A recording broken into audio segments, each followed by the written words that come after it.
Zone industrielle de Saint-Florent à Niort, il y a 4 mois, les salariés de Maurice Ducrot étaient obligés de quitter le site. Aujourd'hui, un nouveau balai de camions s'est mis en place, celui d'un transporteur du nord des Deux-Sèvres.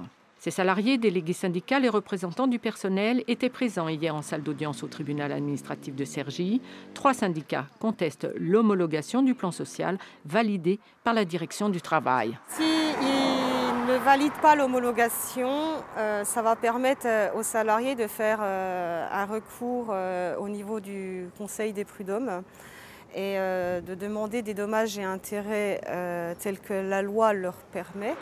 Sur les 5000 salariés, 2800 ont été licenciés et Maury Global en a repris 2200.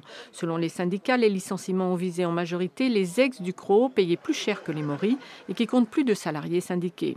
Le cas Maury Ducrot est atypique. Il est à la fois le liquidateur et le repreneur de son entreprise, faute d'autres offres. C'est bien l'annulation de l'homologation de l'administration que demandent les avocats. Les conséquences de la nouvelle loi de sécurisation de l'emploi et la question centrale, c'est celle du contrôle par l'administration qui est finalement très récent puisqu'il est issu de la loi de l'année dernière.